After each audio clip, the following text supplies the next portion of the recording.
First of all మన ఆంధ్రప్రదేశ్ ప్రభుత్వ అసెంబ్లీలో కొద్దిమంది పెద్దలు చేసిన కామెంట్స్పై మెగాస్టార్ చిరంజీవి గారు స్పందించిన విధానం ఏమైతుందో అది సత్యం, 100% సత్యం, 100% సత్యం. అప్పుడు వైఎస్ జగన్మోహన్ రెడ్డి గారి హయాంలో ఆయన సీఎంగా ఉన్నప్పుడు, పేరు నాని గారు సినిమాటోగ్రఫీ మంత్రిగా ఉన్నప్పుడు ఇండస్ట్రీ నుంచి చిరంజీవి గారితో పాటు చాలామందిని వారు ఆహ్వానించారు. అందులో నేను కూడా ఒకరిని. చిరంజీవి గారు మాట్లాడుతూ ఆర్ నానుమూర్తి కూడా వచ్చాడు మాతో అన్నారు. కాబట్టి చాలామంది మీలాంటి మిత్రులు నన్ను ఈవేళ అక్కడ ఏం జరిగిందని అడుగుతున్నారు. కాబట్టి చెప్పాల్సిన బాధ్యత నాపై ఉంది. కాబట్టి నేను చెప్తున్నా, సత్యం చెప్తున్నాను మీకు. జగన్మోహన్ రెడ్డి గారి గవర్నమెంటు మా సినిమా కళాకారులు కానీ చిరంజీవి గారిని కానీ ఎవరిని కూడా అవమానించలేదు, చాలా గౌరవించారు. ఇది సత్యం.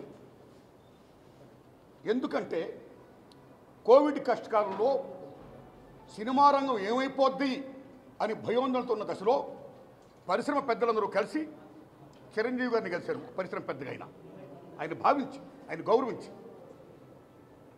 నన్ను ఆహ్వానించారు. చిరంజీవి గారు స్వయంగా నాకు ఫోన్ చేశారు కూడా. అదే సంస్కారం. అప్పుడు నేను ఢిల్లీలో ఉన్నా. నారాయణమూర్తి ఇండస్ట్రీ క్లిష్ట పరిస్థితిలో ఉంది.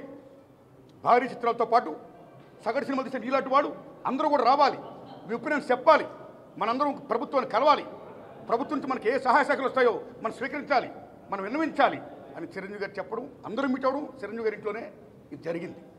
అప్పుడు అనేక మంది వారి యొక్క అభిప్రాయాలు చెప్పారు. ఆయన్ని తీసుకొని మన సీఎం గారి గద్దు నేను చెప్పారు. వారు సీఎం గారితో మాట్లాడారు స్వయంగా. అలాగే నేను కూడా పేరు నాని గారిని వెళ్ళి విజ్ఞప్తి చేశాను బందర్లో. అలా చాలామంది విజ్ఞప్తి చేశారు. ముఖ్యంగా చిరంజీవి గారు తీసుకున్న రోలు salute, whole hearted I'm telling.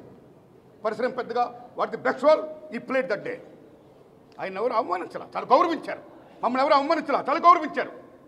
మేమందరం అక్కడికి వెళ్ళాం, సమస్యలను చెప్పాం. సీఎం జగన్మోహన్ రెడ్డి గారు సానుకూలంగా స్పందించారు. పేరు నాని గారితో మాట్లాడి ఏం కావాలో మొత్తం తీసుకోండి, అన్నీ మనం చేద్దాం అని కూడా చెప్పారు.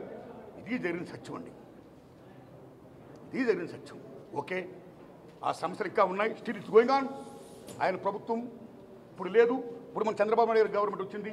కాబట్టి ఈ గవర్నమెంట్లో ఆనాడు ఎక్కడ ప్రియాంబుల్, గత గవర్నమెంట్లో ఏ ప్రియాంబుల్ ఉందో, ఏ ప్రజలకి ఏ సమస్యలు ఉన్నాయో, ఏ ఇండస్ట్రీకి, cinema industry, anybody anything else, వాళ్ళకి ఏ సమస్యలు ఉన్నాయో అకార్డింగ్ టు ప్రియాంబుల్ గత ప్రభుత్వంలో ప్రజలు విన్నవించుకున్న విన్నపాలు ఏమైతే ఉన్నాయో ఆ విన్నపాలని ఇప్పుడు, ఆ సమస్యలు ఇప్పుడున్న ప్రభుత్వం చంద్రబాబు నాయుడు హయాంలో నెరవేర్చాలని, దానికి సినిమాటోగ్రఫీ మంత్రి గారు దుర్గేష్ గారు సహకరించాలని, మన తెలుగు ఇండస్ట్రీ నుంచి వెళ్ళి ఇవాళ డిప్యూటీ సీఎంగా ఉన్న పవన్ కళ్యాణ్ గారు చొరవ తీసుకోవాలని నేను విజ్ఞప్తి చేస్తూ మా సమస్యల్ని, మన పరిశ్రమ సమస్యల్ని క్లియర్ చేయాల్సిందిగా మనస్ఫూర్తిగా వారిని కోరుకుంటున్నా.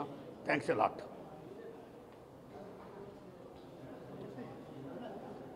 సార్ ఏంటి బాలకృష్ణ గారు ఎవడు అడగలేదు అనేది చెప్పడం, మెన్షన్ చేయడం ఎంతవరకు? సార్, బాలకృష్ణ గారు ఎవడు అడగలేదు అని చెప్పడం అనేది వారు తెలిసింది వారు చెప్పారు. అది కరెక్ట్ కాదు.